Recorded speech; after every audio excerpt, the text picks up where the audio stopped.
Fico feliz de mais uma vez ter a oportunidade de compartilhar com todos a boa palavra de Deus. É ruim estar longe. É ruim estar em companhia de gente que não crê ou que não confessa da mesma forma que você, né? Porque não tem jeito, a gente tem sempre que almoçar ou jantar junto e existe mais ou menos uma tribo de povos diferentes, cada um fala uma língua. E, infelizmente, eu estava num local em que o povo está vivendo mais ou menos uma coisa parecida com o que nós vivemos aqui, sabe? É um verdadeiro comércio. Na principal avenida das mais caras, existe uma grande igreja de um lado, com uma frente virada exatamente para uma outra de um outro lado. Os adversários estão um de frente para o outro. E com placas e outdoors cada vez maiores que nós oramos de graça. Que bom, né? Que ainda é de graça. As pessoas têm que aproveitar, porque está bem grande. Aproveite. Nós oramos gratuitamente pela sua vida. É exatamente assim. E as pessoas percebem e veem, e as críticas são tantas, que eu passei uma das coisas, um momentozinho muito, muito difícil, muito chato, que geralmente eu gosto muito de falar. E eu gosto muito de defender aquilo que eu vivo e que eu creio. E numa mesa com 5 pessoas a gente vê tanta gente escarnecendo da palavra de Deus. E não só escarnecendo, mas dizendo o que de fato está acontecendo a cada dia. De que as pessoas estão cada dia mais e mais vendendo, fazendo disso um comércio. Como nós já ouvimos as pregações daqui. E lá fora está exatamente da mesma forma. As pessoas estão vendendo isso, sabe? As pessoas estão chamando as outras para que elas deem todo o dinheiro que tem no bolso para provar de que Deus vai abençoar a sua vida de forma tremenda. Só se você der tudo. Não pode ficar nem com a prata no bolso. Sabe, é uma aberração que a cada dia cresce, que vai tomando cada dia mais força. E a gente fica, eu fiquei, isso me deixou muito entristecido, porque de noite, na hora de deitar, a gente fica pensando assim, meu Deus do céu, e a nossa é a oração dos santos. Sabe, eu fico olhando para os homens de Deus, aqueles que estavam lá no começo, nas primeiras páginas da Bíblia. O grande homem de Deus diz assim, Senhor, se houver somente 50, o Senhor vai poupar toda uma cidade? Sim. Se tiver 10, sim. 8, 2, 1, sim. Meu Deus, então, sabe, se houvesse somente uma lamparina, Deus estaria nesse negócio, estaria provendo ali. E me fica de novo, eu estou de novo questionando nas minhas orações o que está acontecendo. Nós temos um grupo que sabe exatamente como fazer, não como fazer, né? Não é uma receita de bolo, mas estamos crendo da forma que eu acho que está como está na Bíblia. Não estamos enfeitando com nada, porque nós não temos como enfeitar. Não temos como melhorar essas coisas. É a boa palavra de Deus, boa, agradável e perfeita, como já foi dito. Não há como eu botar um penduricalho para ficar mais bonitinha. Mas as pessoas, os astutos, né, as víboras, elas sabem como fazer isso. Elas sabem como dar um lustre melhor, né? Fazer com que as coisas fiquem mais atrativas, oferecendo sempre uma isca perfeita, uma isca para aquele momento, uma isca para atrair as pessoas e ficar sempre com a casa cheia. O importante no final é aumentar a arrecadação. O importante no final é atingir o objetivo, que não é o reino de Deus. Não existe oferta. O nome de Jesus não aparece numa igreja com uma fachada de quase 30 metros, não aparece em um lugar. Diz que os demônios vão sair, um emprego vai aparecer, o dinheiro vai aparecer na conta, você vai virar uma pessoa rica, não é próspera. Porque as pessoas, os crentes não sabem nem diferenciar o que é prosperidade de riqueza. Mas você vai ficar rico. E todos os ambiciosos querem ficar ricos. Todos os gananciosos. As pessoas que são atraídas pela mentira, elas não querem Jesus Cristo. Não querem mudança de vida. Não querem abandonar os erros. Não querem acertar o passo. Não querem andar na linha. Elas querem atingir o seu alvo. São os seus objetivos. É aquilo que mais lhe interessa. É aquilo que é bom para as suas vidas. E aí eu fui dormir questionando e de vez em quando aparecem uns versículos desses que saltam na cabeça. E um deles foi um versículo que você pode olhar aí em João capítulo 9. para a gente ler junto. Está no versículo 9, o capítulo 9, só o versículo 31, vocês vão ver que se a gente pegar somente esse versículo, diz assim: nós sabemos que Deus não ouve a pecadores, Ele ouve a homem que é temente a Deus e faz a sua vontade. Pronto. Se a gente pega, né, como diz um pastor que está sempre pregando, e ele usa sempre esse chavão, que texto sem contexto, né, é pretexto para heresia. Então, a gente bate o olho num textozinho desse isolado, um único verso, e diz assim: Deus não ouve pecadores. Pronto. Estou fora. A Bíblia diz que eu nasci assim. Eu fui concebido assim, porque meu pai e minha mãe eram pecadores. Não é isso? Nasci pecador. E estou pecador até hoje. E aí a gente fica questionando: meu Deus do céu, e a oração? Vai ou não vai? Vem ou não vem? A resposta, como é que acontece? Como é que os grandes homens de Deus chegaram a atingir resposta, receber confirmações? Às vezes a gente olha a história, é muito interessante quando a gente já lê agora, a Bíblia está toda escrita, a gente lê agora, e a gente fica assim: aqueles homens parece até que tinham bola de cristal. Ou então o Senhor sempre se manifestava ou enviava um anjo para dizer assim: pode fazer, porque hoje à meia-noite ou amanhã ao meio-dia a resposta vem. E era certo, a gente está lendo hoje, né? E já sabemos o final da novela, o final da história.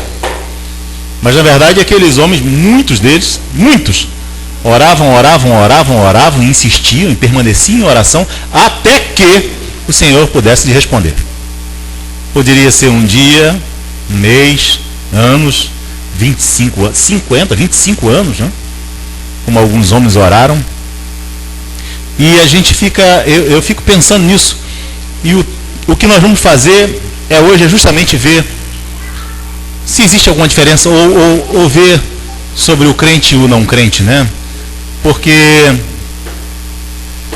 se a gente pensar sobre o que Deus pode fazer na vida do ser humano, né? Hoje está tão comum a gente ver que as pessoas estão dizendo que o bom você ser abençoado. Nós às vezes cultivamos isso na nossa vida. Você ser abençoado é que o Senhor te abre uma porta de emprego amanhã, né? Para você deixar de ganhar 2.000 e ganhar 10.000. Isso é uma bênção.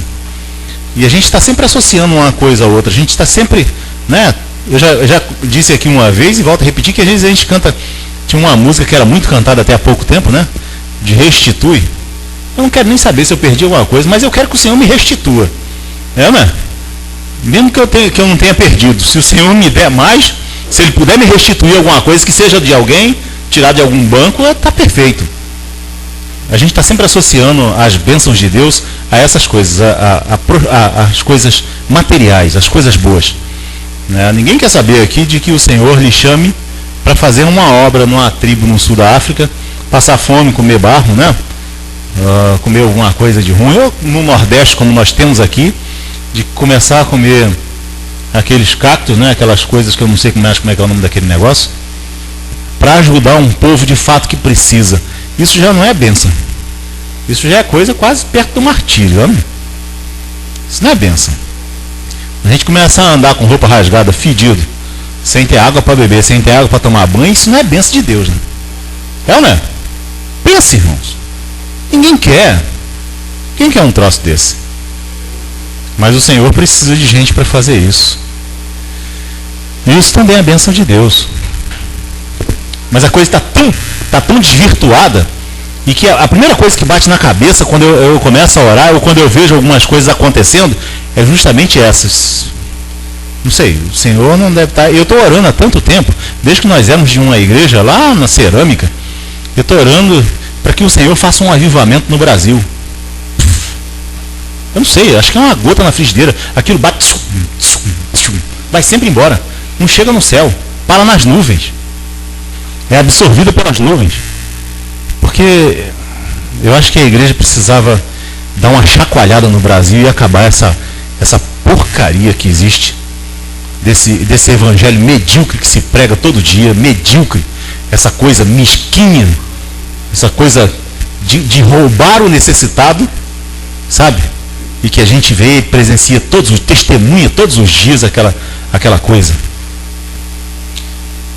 Então, eu fiquei pensando nisso e vi essa oração desse homem que era cego, né?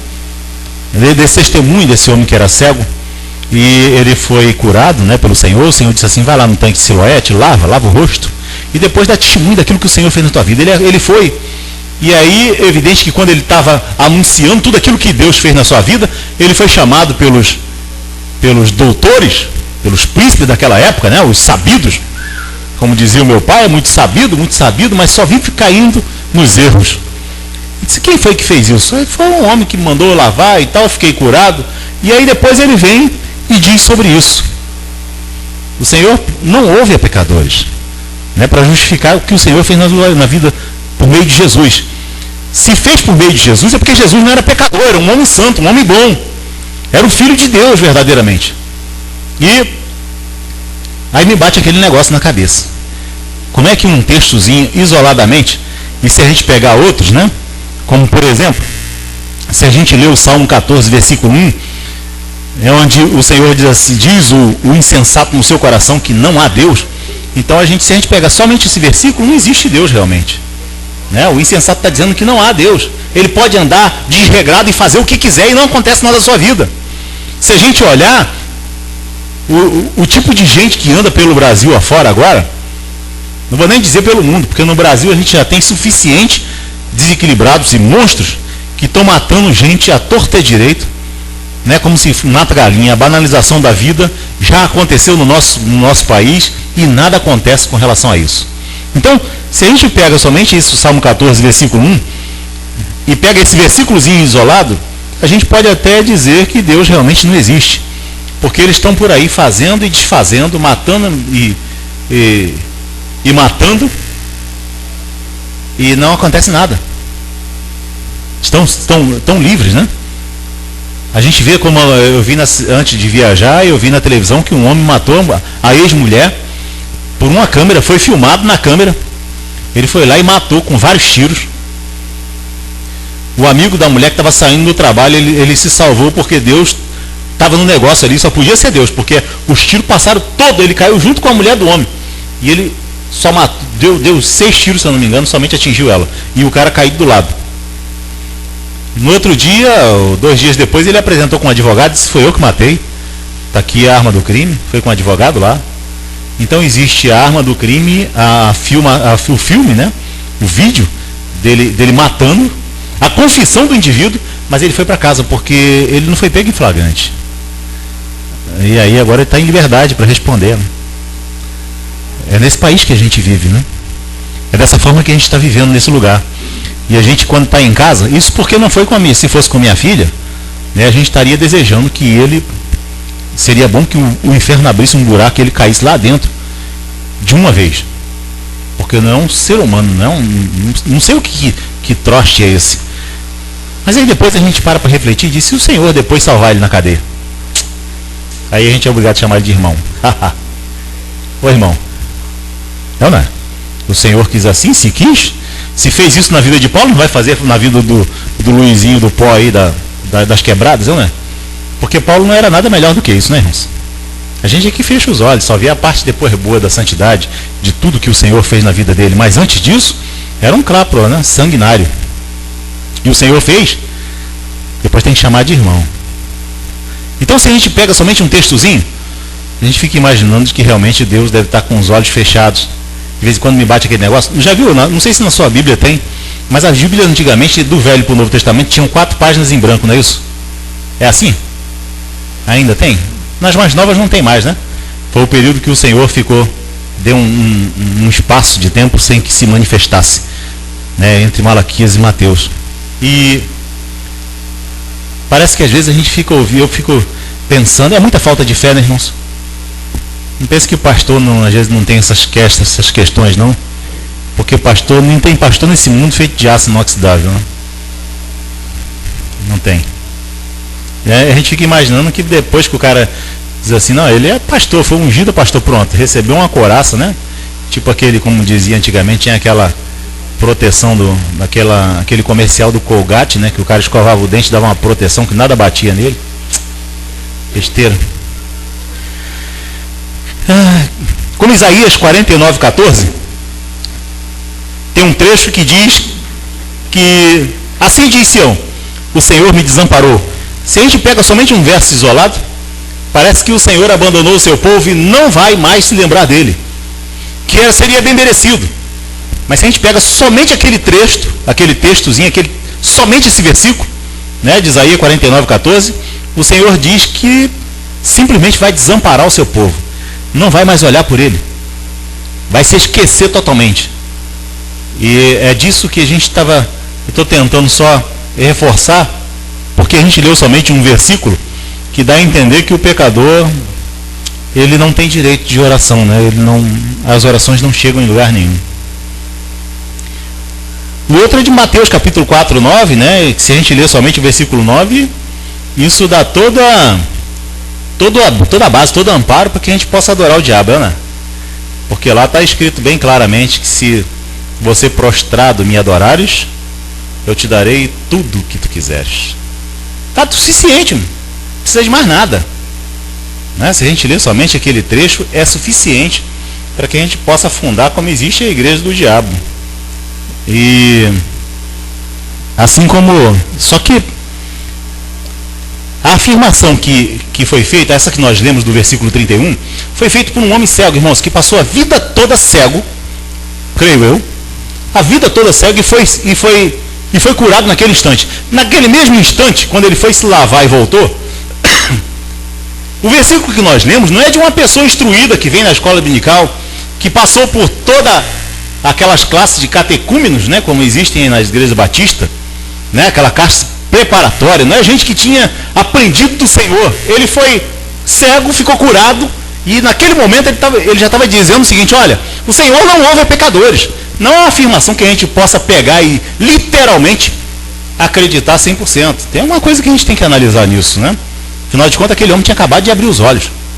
Não era alguém instruído, como nós podemos já fazer algumas declarações e ter base bíblica para isso. Aquele homem nasceu naquele momento, começou a ter visão naquele momento.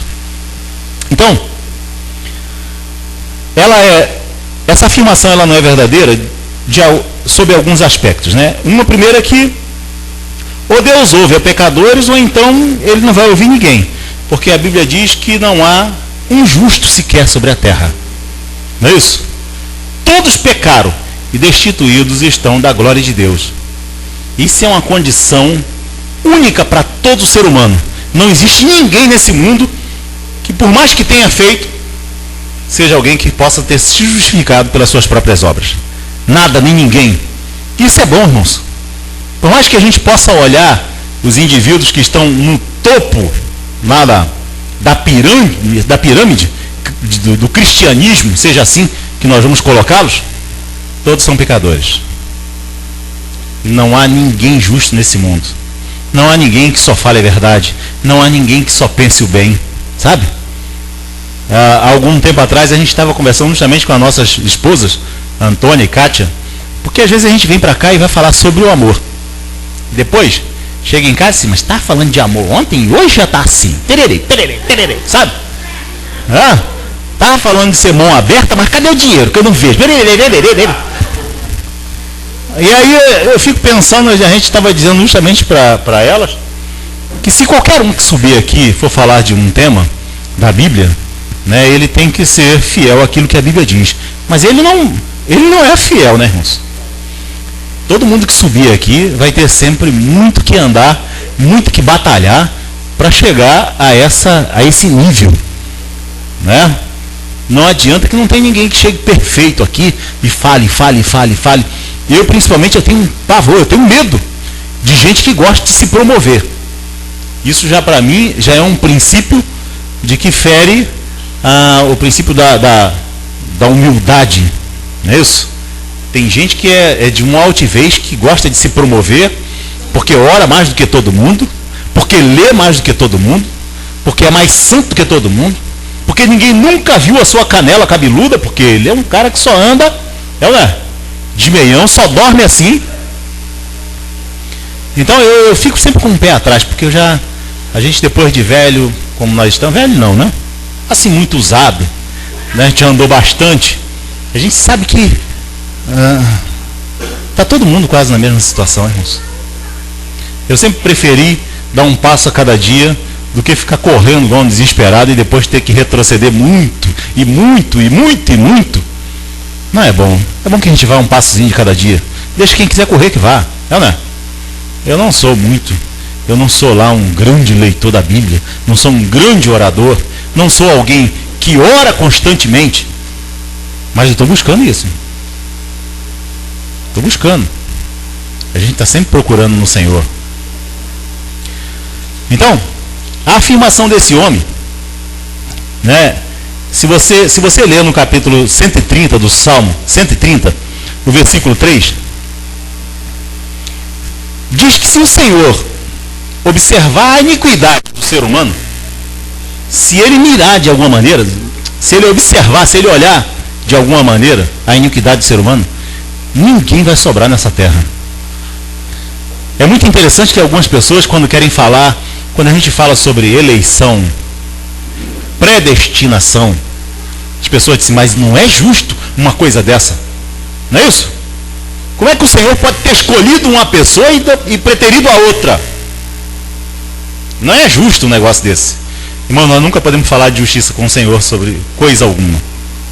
Justiça para ele, se ele tiver que executar desde Adão até o que nasceu agora, o que está nascendo agora, é fogo para todo mundo.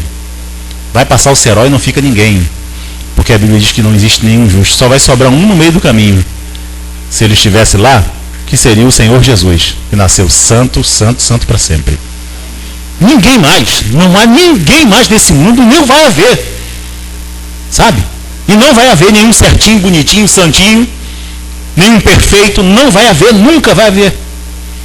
Nós estamos todos orientados para ir num caminho de perfeição, buscando o Senhor, mas isso nós podemos ter como conforto, sabe? Porque algumas pessoas gostam de olhar as outras, pô, fulano ora pra caramba, não consigo orar, e já cai naquela depressão, naquele negócio. Jesus, o fulano é mais santo do que eu. Eu conheci uma pessoa que disse que conhecia uma especialista em expulsar demônio, sabe? Tinha uma especialista em expulsar demônio. Meu Deus do céu, que escola é essa, né? Perdi o negócio. Ninguém me disse que tinha um curso desse negócio, mas tem um especialista, né, para expulsar demônio. E a gente fica, às vezes, no meio desse caminho, pensando sobre essas coisas. Né? Pensando sobre onde é que a gente vai parar, o que a gente tem que fazer. Bom, a gente tem que fazer alguma coisa.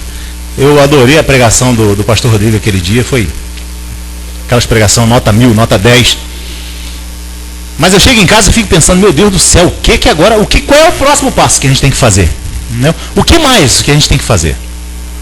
Porque se depender só de mim, eu só quero saber de churrasco, irmãos. Mais nada nessa vida. Eu só quero saber de churrasco, só quero saber de ver filme, uma televisão que eu comprei lá. E eu preciso ser empurrado para fora, eu preciso ser enxotado do lugar, eu preciso ser motivado de alguma maneira. E eu não quero que o Senhor faça isso, que o Senhor me ouça como oração. Não quero que Ele faça isso por meio de um câncer, né? Por meio de um mal, por meio de um ferimento do filho, de um mal que aconteça na minha família, por meio da perda do meu emprego. Ou seja, eu não quero passar por isso para começar a ser movido a orar e a buscar o Senhor. Não quero mesmo. Porque geralmente é nesse momento que a gente ora, né? Eu já passei momentos que filhos meus, desde que eram pequenininhos assim, quando eles caíam doentes, a gente caía de oração. O joelho não doía, irmãos. É evidente que eu pesava 40 quilos menos, mas mesmo assim não doía, porque tudo é proporcional. Não é? Mas o joelho não doía. A gente dava um jeito, botava a almofada embaixo e continuava orando até o Senhor dar orientação. Então, essa afirmação desse cego, ela sobre esse aspecto, né? Realmente é complicado, porque se Deus não ouve a oração, então o que a gente está fazendo aqui? Né? Se ouve a oração, porque o Senhor, quando o Senhor orou de uma determinada vez, né? Assim como ele, antes de ressuscitar Lázaro, a oração disse: Pai, eu sei que tu sempre me ouves, né? eu não tenho essa convicção de que o Senhor está sempre me ouvindo. Eu acho que às vezes ele está do outro lado, lá olhando um chinês, e enquanto a minha oração, eu estou lá devagando, né? Perdido nas minhas orações, e não anda, não acontece, né? Eu gostaria de ver mais coisas, né? A gente vê alguns livros, eu li um livro, não sei se os irmãos já leram, de John Ryder, um homem que orava 16 horas por dia. Eu não sei como é que ele conseguia, mas conseguia. E naquele tempo as coisas que aconteciam através dele, eu não sei, a gente fica olhando naquele livrinho, me bate até uma dúvida, será que alguém inventou essa história? Ou se realmente o Senhor fez, movido por tanto empenho, por tanta dedicação, sabe? Sem precisar a gente estar dizendo assim, não, vamos orar. O crente precisa orar em casa. Precisa? Quem é que precisa desse chamamento? Se o Senhor não fizer isso na minha vida, Jesus, não vai acontecer. Né? Por mais que me incite, por mais que, sabe, com um garfo atrás, se o Senhor não fizer na minha vida, irmãos, esse corpo já está prostrado. Quando chega em casa, a hora que eu desligo, acabou. É uma coisa complicada. Agora, outra vez, o Senhor responde em algumas vezes as orações do não regenerado, né? É impressionante, mas a Bíblia tem essas coisas. Alguns homens que não faziam parte da igreja do Senhor, eu estou dizendo igreja, mas é evidente que vai ser lá no Velho Testamento, mas alguns homens que não eram crentes, que não eram cristãos verdadeiros, que não serviam a Deus, fizeram uma oração num determinado momento e receberam imediatamente a ação de Deus na sua vida. E aí a gente já fica e passa tantas coisas na nossa cabeça, né? Uma delas é de um homem chamado Acabe, que está lá em 1 Reis, capítulo 21, versículo 27. Acabe era um homem muito nojento, né? Um homem cheio de complicação, com a vida toda atrapalhada, mas um dia ele fez uma oração e a Bíblia diz que a resposta foi imediata. Mas para quê?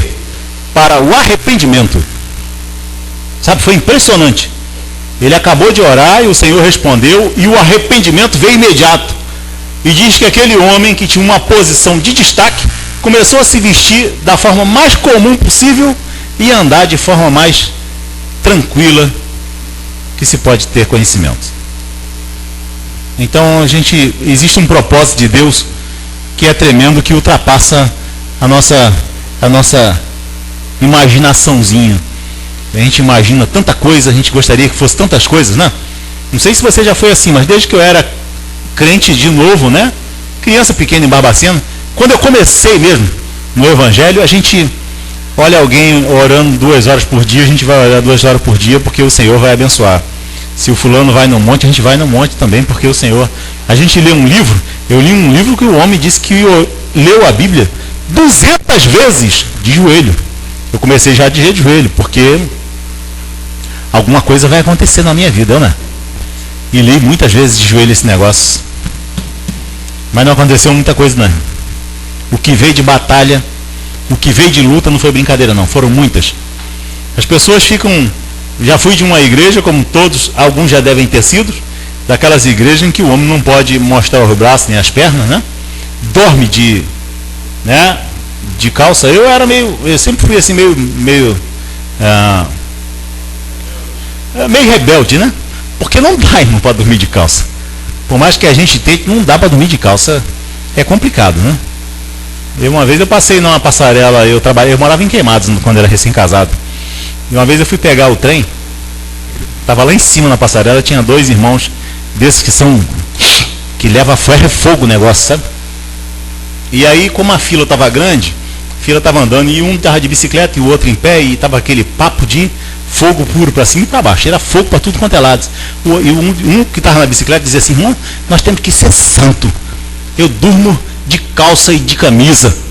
No dia que a mulher quer, se levanta só aquele buraquinho. Eu fiquei observando aquele negócio, acho que ninguém mais percebeu aquela conversa, sabe? Graças a Deus, para não ridicularizar mais as coisas do que são.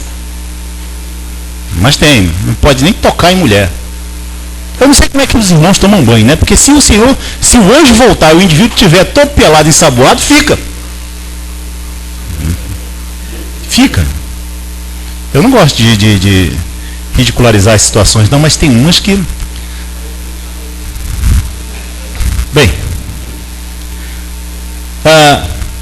e outras vezes, como está em Êxodo capítulo 10, versículo 16 e 17, o Senhor responde algumas orações para que os indivíduos fiquem sem desculpas. Uma vez eu estava numa escola bíblica dominical, né, ministrando aquele negócio, aquela coisa era boa demais. E aí quando tem bastante jovem, misturado jovem, né, os idosos já não pensam muita coisa não, mas o jovem tem uma mentezinha que funciona, que é uma locomotiva, então vem aquelas coisas todinho. E um jovem, que eu acho que tinha mais ou menos uns 18 anos, ele disse assim: irmão, mas tem um negócio. Onde é que ficam nessa história de que o Senhor vai salvar e não vai salvar? Onde é que estão os eleitos, não estão os eleitos? Como é que ficam os índios que estão perdidos até hoje no meio da Amazônia, que ninguém achou? As tribos que estão lá no meio do sul da África, como é que eles ficam? Como é que ficam as pessoas que nascem com a deficiência mental, que não conseguem perceber nada da vida? Sabe, aí... professorzinho... Naquela hora que a gente, se não fosse a misericórdia de Deus, vamos dar cenas dos próximos capítulos. Para a semana que vem a gente responde. Mas na hora me veio o versículo que eu tinha lido, que era em Romanos, capítulo 2, versículo 12, se eu não me engano, que o Senhor diz que sem lei Ele vai julgar aqueles que sem lei cometeram seus erros. Louvado seja Deus. Sabe? Porque o ser humano tem naturalmente as leis que regem sua vida. Ele naturalmente sabe o que é errado e o que é certo. Então, quando ele comete um erro, ele compartilha do pecado de Adão e vai ser punido exatamente. Algumas pessoas dizem assim: irmão, mas peraí, irmão, tem uma coisa aí que você está esquecendo. A Bíblia diz que nem os loucos errarão o caminho dos céus. Então eles estão todos salvos. Claro que não. A Bíblia diz dos loucos, né, evidentemente, para dizer que naquele dia, como está lá nos primeiros capítulos de Apocalipse, todo joelho se dobrará e toda língua confessará que o Senhor é Deus. Todos, não vai ficar ninguém. Não vai ter nenhum cego naquele momento procurando ver alguma coisa. Não vai ter nenhum surdo dizendo que não ouviu nada, que não viu nada. Não vai ter ninguém que se desculpe, que tem uma desculpa justificável para ser ou não salvo. Não vai ter ninguém. E é evidente que os loucos vão estar lá, com certeza, irmão, para receber as suas pagas, como nós estaremos. O Senhor ouve graciosamente quando pecadores chamam por misericórdia, clamam por misericórdia. Não tem, eu costumava dizer, quando a gente pregava na empresa, a gente tinha um cultozinho, trabalhávamos eu e o pastor da igreja que nós viemos, e começou com seis pessoas, 6 homens, né? E aquilo foi crescendo, e chegamos a ter 44 homens reunidos, que se reuniam entre 11, 11h30, meio-dia e meio, para fazer um culto, que dava continuidade. Então tinha violão, tinha harpa, tinha cantor cristão, distribuímos Bíblia, dávamos Bíblia, presenteamos Bíblia para o presidente da empresa, né? Era uma coisa assim, bem dinâmica. E algumas vezes a gente podia dizer para a pessoa o seguinte: rapaz, porque quando você está num meio somente de homem, só de peão, não tem meias palavras. A gente entrega o folheto para o indivíduo, ele amassa e joga na sua cara. Se você passar, ele cospe no seu pé e está acabado. Ali não tem esse negócio de gente polida, né? Gente de respeito. É um monte de homem, é um monte de peão. Então, algumas vezes a gente estava num culto, convidava alguém ia e disse assim: rapaz, isso aí está parecendo que florearam muita coisa. Eu disse: pois é, rapaz, mas faz um voto com Deus. A Bíblia diz que o Senhor é Deus. E se você clamar de alguma maneira, se você orar ao Senhor, vai ver se não vai mudar alguma coisa na sua vida. Vai ver que se você fizer um clamor honesto, verdadeiro, o Senhor com certeza vai te responder. Vai estar presente. Sabe?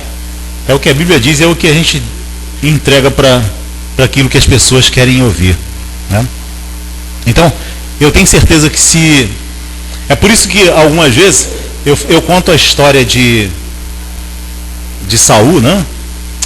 Saul, oh meu Deus, Jacó e o seu irmão, não é isso? Em que Jacó foi o escolhido do Senhor antes que ele tivesse saído do útero da mãe. O Senhor já tinha determinado, antes que eles nascessem, de que o mais velho serviria o mais novo, não é isso?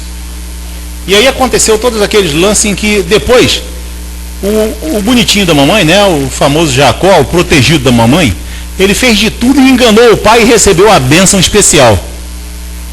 A Bíblia diz que o seu irmão, né, Esaú, depois que ele caiu em si, da besteira que fez, a Bíblia diz que ele chorou amargamente por aquilo, por ter se vendido o seu direito de primogenitura.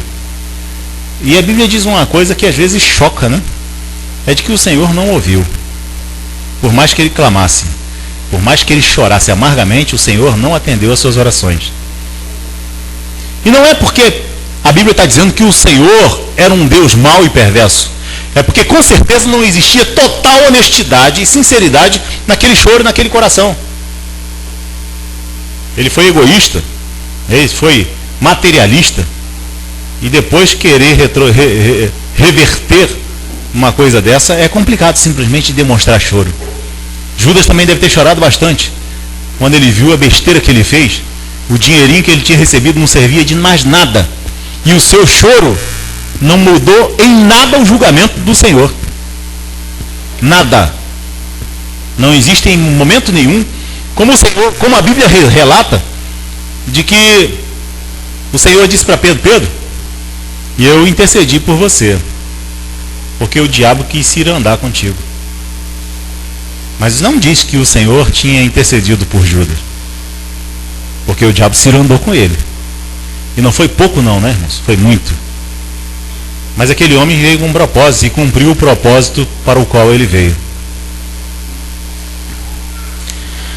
Outro, se a gente não crê nessas coisas, né, a gente nega o evangelho, de que se o Senhor não é capaz de atender o clamor do verdadeiro, daquele que está realmente necessitado, daquele que realmente faz a oração verdadeira de coração, eu acho que faz muita diferença isso. É por isso que eu estava falando que é muito diferente. A gente fica orando, mas oração de intensidade. Eu tenho 2 filhos e eu já tive um problema com meu filho, que ele era pequeno e ele tinha um problema seríssimo. Ele começava a ficar gripado, o peito ficava meio cheio, né? E começava a dar aquele sintoma de asma, que era uma coisa pavorosa. Na minha família não tem ninguém com esse problema. A família da mulher também não tem. E ele é assim, era uma questão de dias.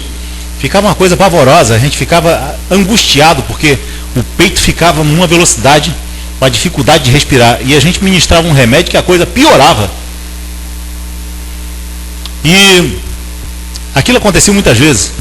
E eu lembro até hoje que a gente botava o joelho no chão para orar. A oração era com muita intensidade. Aquela que você não se dispersa por nada. Aquela em que você não se deixa levar por pensamentos outros, né, por desejos outros, por vontades outras, por sono, por fome, por sede, cansaço.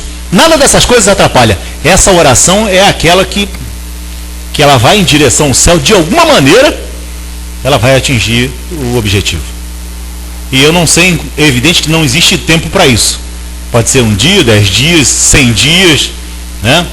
Mas se ela for intensa, se for verdadeira, se tiver de fato um objetivo, o Senhor, com certeza, Ele está propenso a responder. E nós oramos muito pelo nosso filho, até que o Senhor nos respondeu de forma tremenda, miraculosa. E então, eu acho que se a gente não crê da forma como nós vemos na palavra de Deus, aí a gente destitui o evangelho de ser evangelho. Lembra?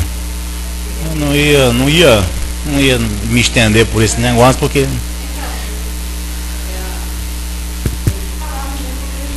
e como foi? Lembro porque nós isso aconteceu uma vez, não uma, mas acho que 2 ou 3 vezes, porque nós vivíamos envolvidos com outras coisas mais. E nós orando um dia e o Senhor tinha dito que tinha curado o Tiago, né? Mas orando em casa, veio aquele negócio, aquele relampejo, e diz: repreende o que está, porque isso é um espírito maligno. E aí, sem dúvida, sem nenhuma dúvida, sem nenhuma pretensão, nós simplesmente botamos a mão nele, repreendemos aquilo. Foi a última vez que meu filho teve aquele problema, e para a glória de Deus nunca mais aconteceu, e glória do Senhor mesmo, né? Eu de fato nunca nem tinha tocado mais nesse assunto. Seria negar os fatos, né? Assim como o ladrão na cruz, que estava ali do lado de Jesus, ele não tinha nenhuma ligação, não era um homem crente, né? Não era alguém que tinha sido lavado e remido como nós somos, não era alguém que tinha lido o Evangelho ou que tinha sido orientado. Mas aquele homem, naquele momento de dor, de angústia, porque não é nada fácil, irmãos. A gente está numa doença tremenda aí, a gente está numa fraqueza. Quem já teve dengue, que eu já tive uma vez, a gente fica prostrado e, não sei, tem hora que parece que a morte já chegou e vai dar o braço e vamos embora, porque não existe vontade de você falar do Evangelho para alguém. Você naquela situação, não diz para outra pessoa, não, você vai ser abençoado, rapaz. Acredita que o Senhor vai fazer na tua vida, porque não tem força para nada. E a gente está só com dengue.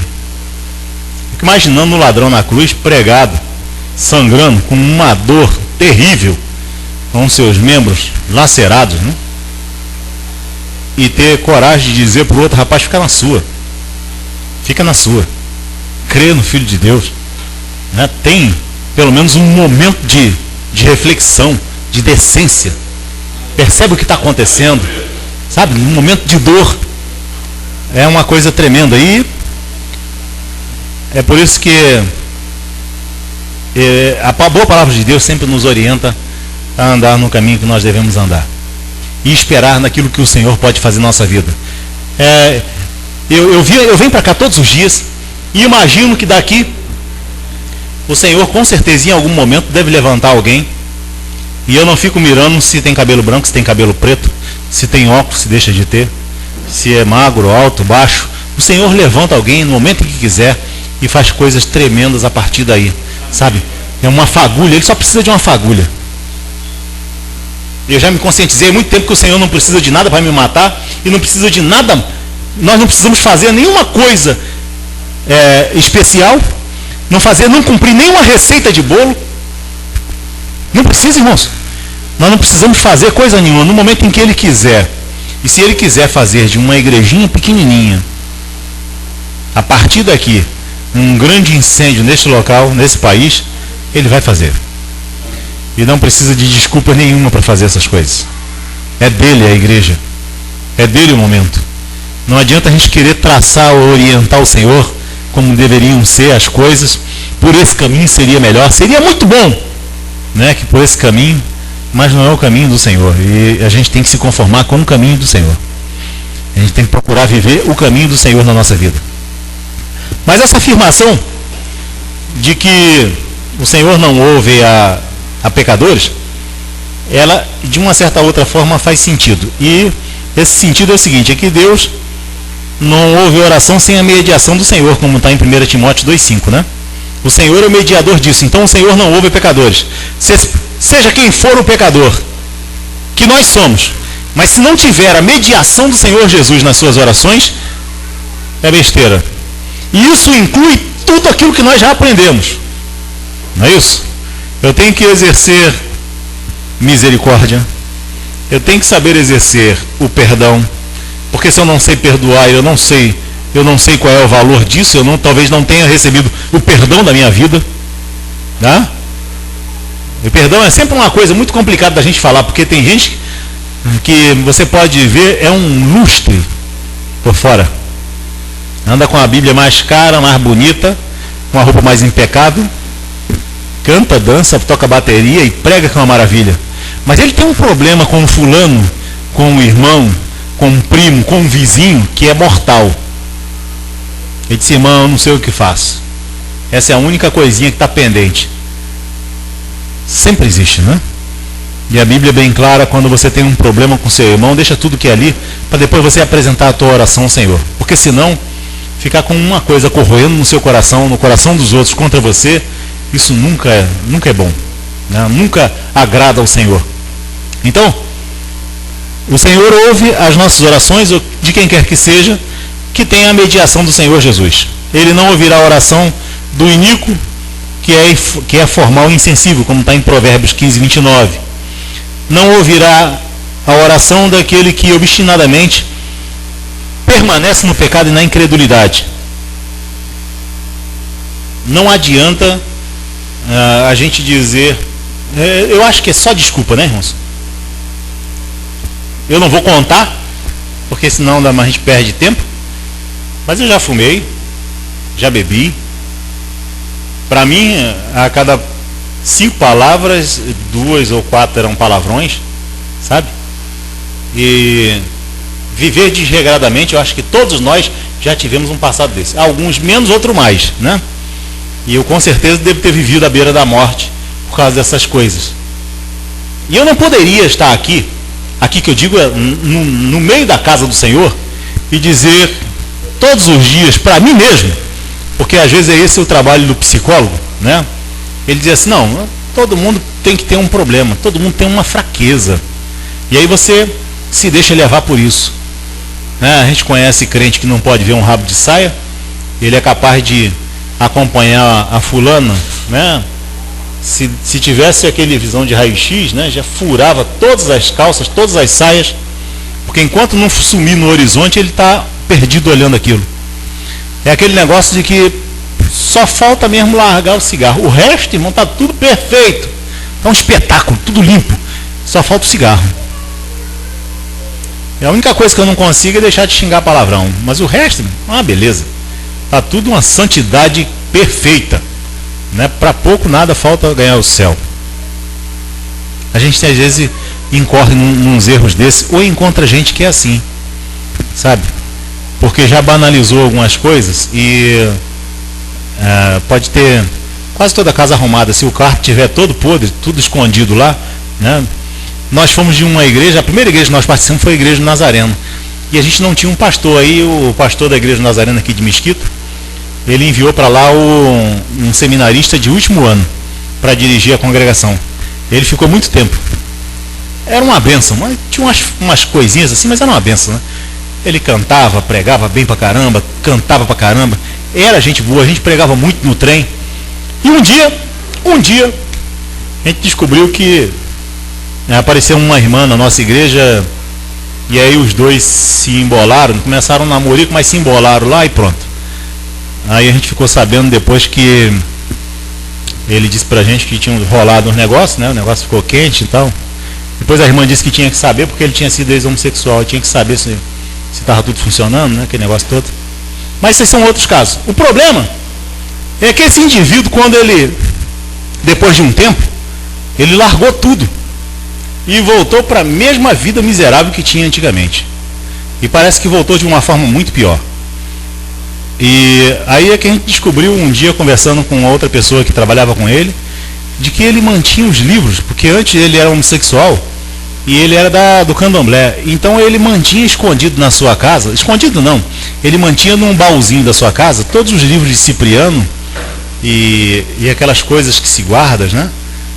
Aquelas pembas, aquele negócio, ele guardava tudo, porque ele disse que aquilo era para testemunho de que ele tinha participado disso. E ele voltou a fazer muito pior. Ficamos sabendo, inclusive, que eu não sei se é verdade, que ele tinha contraído até AIDS. Mas é uma coisa pavorosa. Então, é bom que a casa toda esteja arrumada para o Senhor, né? A gente não pode deixar um cantinho para o Senhor e o outro para o inimigo. A Bíblia diz que nós não podemos servir a dois senhores, nunca. Não podemos, não há como. Ou a gente serve a um e abandona o outro, ou abandona um e serve o outro. Não é assim? Enfim, Deus nunca vai fechar os ouvidos, né, para os clamores, como fez para as 5 virgens, as nécias, que não alimentaram as suas lâmpadas. O Senhor nunca vai manter a porta fechada, se nós de fato estivermos andando da melhor maneira possível. Eu sempre penso nisso, que a gente ande da melhor forma possível, que ande com um equilíbrio, né? O crente, eu acho que o crente tem que ser equilibrado. Ele não pode tender para um lado nem para o outro. Para os radicais é sempre ruim. Mas eu acho que é muito bom que a gente viva observando aquilo que a Bíblia diz. A gente ande tranquilamente no Senhor, espere no Senhor com tranquilidade.